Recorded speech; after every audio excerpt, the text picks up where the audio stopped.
আবু জহম রাদিয়াল্লাহু তাআলা আনহু বলেন, ইয়ারমুকের যুদ্ধের সময় যখন হয়ে গেল, নবীজি আমাকে বাড়ি পাহারা দেওয়ার জন্য রেখে গেলেন, আর আমার চাচাতো ভাইকে ইয়ারমুকের যুদ্ধে নিয়ে গেলেন। আবু জহম রাদিয়াল্লাহু তাআলা আনহু বাড়ির পাহারাদার, আর তার চাচাতো ভাই জিহাদের ময়দানের যোদ্ধা। কোন জিহাদ? ইয়ারমুকের জিহাদ, ইয়ারমুকের যুদ্ধ। আমার ভাইরা, আবু জহম রাদিয়াল্লাহু তাআলা আনহু বলেন, হঠাৎ করে আমার কাছে খবর আসলো আমার চাচাতো ভাই একজন কাফিরের তলোয়ারের আঘাতে জিহাদের ময়দানে পড়ে ছটফট করতেছে, মৃত্যুর সঙ্গে পাঞ্জা লড়তেছে। মনে হয় কিছু সময়ের ভিতরে তার বডির থেকে জান বের হয়ে যাবে। আমি এবার একটা পানির পাত্র নিয়ে ইয়ারমুকের যুদ্ধের ময়দানের উদ্দেশ্যে রওনা করে দিলাম। ইয়ারমুকের যুদ্ধের ময়দানে ঢুকিয়া আমি আমার চাচাতো ভাইকে তালাশ করে বের করলাম। চাচাতো ভাইকে পানি পান করার জন্য পানির পাত্রটা তার দিকে অগ্রসর করে দিলাম। আমার চাচাতো ভাই হাত বাড়াইছে, পানি পান করবে, আমার কাছ থেকে পানির পাত্র নিবে। ঠিক তেমনি মুহূর্তে একটি আওয়াজ বেশি উঠলো, পানি দাও, পানি দাও। আবু জহম বলেন, আমার চাচাতো ভাই আমাকে লক্ষ্য করে বলল, আবু জহম তুমি তো আমাকে পানি দিতেছো পান করার জন্য। আবু জহম রে, শুনো শুনো, আরেকজন মুসলমান যোদ্ধা পানি পানি বলে ডাক দিতেছে। মনে হয় আবু জহম আমার চাইতে আমার ওই মুসলমান ভাইয়ের পানির প্রয়োজন বেশি, তুমি আগে তারে পানি পান করাও, পরে আমি পানি পান করব। আবু জহম বলেন, 2 নম্বর সাহাবীর কিনারে পানির পাত্র নিয়ে হাজির হয়ে গেলাম, তার দিকে পানির পাত্রটা আমি অগ্রসর করে দিলাম। ঠিক তেমনি মুহূর্তে লক্ষ্য করে শুনি পার্শ্ববর্তী এলাকায় আরেকজন মুসলমান যোদ্ধা পানি পানি বলে আওয়াজ দিয়েছে। 2 নম্বর সাহাবী আমাকে লক্ষ্য করে বললেন, আবু জহম আমার চাইতে মনে হয় ওই মুসলমান ভাইয়ের পানির প্রয়োজন বেশি, আমি পরে পানি পান করব রে, আগে আমার ওই মুসলমান ভাইয়ের পানি পান করিয়ে আসো। আবু জহম বলেন, 3 নম্বর সাহাবীর কাছে পানির পাত্র নিয়ে আমি হাজির হয়ে গেলাম। আল্লাহর কসম, আল্লাহর কসম, ওই সাহাবীর কিনারে যায় লক্ষ্য করিয়া দেখি 3 নম্বর সাহাবী দুনিয়ায় নাই। জিহাদের ময়দানে তলোয়ারের আঘাতের কারণে সাহাবী শাহাদত বরণ করে আল্লাহ পর্যন্ত চলে গেছে। পানি পান করা হলো না, আমি আবার রিটার্ন রওনা করে দিলাম। 2 নম্বর সাহাবীর কাছে চলে আসলাম। আবু জহম বলেন, আমি 2 নম্বর সাহাবীর কিনারে আসিয়া লক্ষ্য করিয়া দেখি রে, এবার 2 নম্বর সাহাবীও জিন্দা নয়, সেই জিহাদের ময়দানে শাহাদত বরণ করেছে। এবার আমি রিটার্ন চলে আসলাম আমার চাচাতো ভাইয়ের কাছে, যাকে আমি 1ম নম্বরে পানি পান করাইতে চেয়েছিলাম। দুঃখের বিষয়, এবার আমি আমার চাচাতো ভাইয়ের কিনারে আসিয়াও লক্ষ্য করে দেখি আমার চাচাতো ভাইও দুনিয়ায় নাই, শাহাদত বরণ করে আল্লাহ পর্যন্ত চলে গেছে। পানির জায়গায় পানি রয়ে গেল, পানি পান করা হইল না। এক মুসলমানের ভিতরে অন্য মুসলমানের কত ভালোবাসা, কত মহব্বত। এজন্য সাহাবায়ে কেরাম একজন আরেকজনকে অত্যন্ত ভালোবাসতেন, পিয়ার করতেন।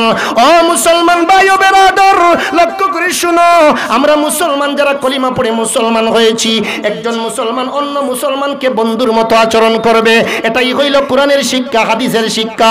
এজন্য সাহাবায়ে কেরামের 2 নম্বর গুণের বিবরণ দিতে যাই আল্লাহ বলেন, রহমা বাইনাহুম।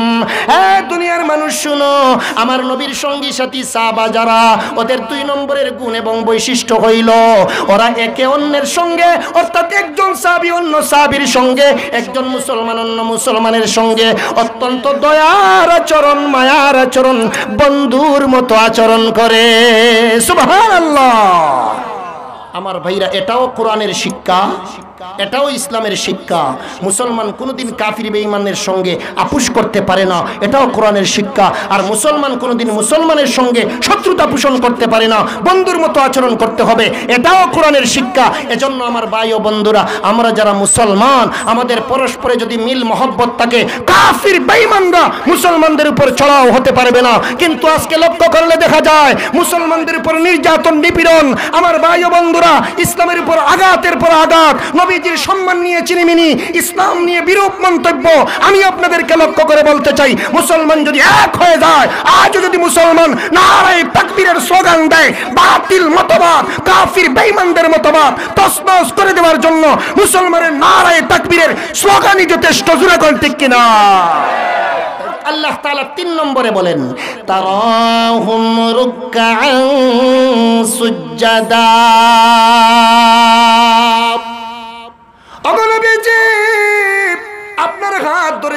কলিমা পড়ে মুসলমান হয়েছে তাদের মধ্য থেকে কাউকে আপনি দেখবেন সজিদা করতেছে, কাউকে দেখবেন রুকু করতেছে, উদ্দেশ্য হইল ইয়াবতাগুনা ফাদলাম মিনাল্লাহি ওয়া রিদওয়ানা। এই রুকু করার মাধ্যমে সজিদা করার মাধ্যমে তারা আল্লাহর সন্তুষ্টি অর্জন করতে চায়। কার সন্তুষ্টি? আল্লাহর সন্তুষ্টি। মুসলমান যত আমল করবে উদ্দেশ্য থাকবে কার সন্তুষ্টি? এজন্য আল্লাহ নবীজিকে বলেন কুল ইন্না সালাতি ওয়া নুসুকি ওয়া মাহইয়ায়া ওয়া মামাতি লিল্লাহি রাব্বিল আলামিন। ওগো নবীজি আপনি বলে দেন আমার নামাজ, আমার রোজা, আমার কুরবানি, আমার জীবন, আমার মরণ সব আমার আল্লাহর জন্য। মুসলমানের সর্ব আমল হবে তার মাওলার সন্তুষ্টি অর্জন করার জন্য। চিল্লাইয়া বলেন ঠিক কিনা?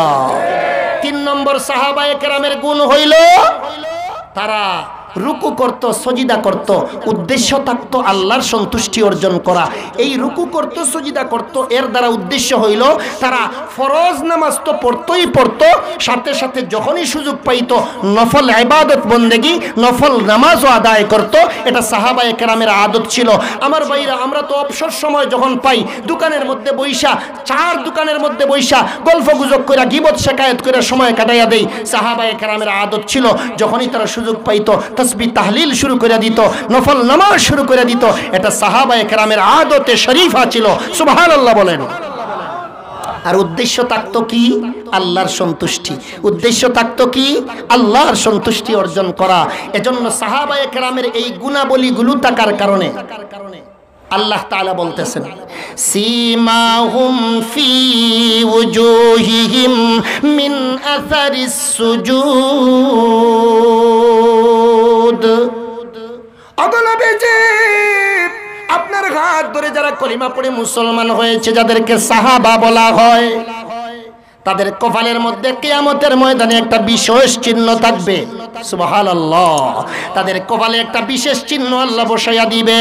এই চিহ্ন দেখিয়া কিয়ামতের ময়দানের প্রত্যেকটি মানুষ চিনতে পারবে যে ওরা সবাই হইল আখেরি পয়গম্বরের উম্মত, আখেরি পয়গম্বরের হাত ধরে কলিমা পড়নেওয়ালা ইমানদার মুসলমান সাহাবায়ে কেরাম।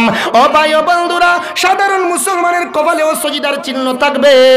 নবীর হাত ধরে কলিমা পড়নেওয়ালা সাহাবায়ে কেরাম কপালের মধ্যে আরেকটু বিশেষ একটা চিহ্ন থাকবে। ওই চিহ্ন দেখে বোঝা যাবে ওরা নবীর সাহাবায়ে কেরাম। সুবহানাল্লাহ।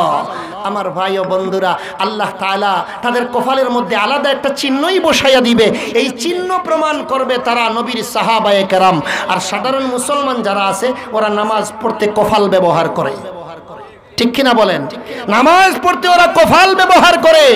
এজন্য সাধারণ মুসলমান যারা আছে তাদের কপালের মধ্যেও কি থাকবে ভাই? সজিদার চিহ্ন থাকবে। আর সাহাবায়ে কেরামের কপালের মধ্যেও সজিদার চিহ্ন থাকবে। তবে সাধারণ মুসলমানের কপালের চিহ্ন আর সাহাবায়ে কেরামের কপালের চিহ্ন অনেক পার্থক্য থাকবে। সাহাবায়ে কেরামের কপালের চিহ্ন দেইখা কিয়ামতের ময়দানের মানুষ সাথে সাথে বুঝে ফেলবে, বুঝাইয়া দিতে হবে না, এমনিতেই বুঝে ফেলবে ওরা হইল আখেরি পয়গম্বরের সাহাবায়ে কেরাম। সুবহানাল্লাহ।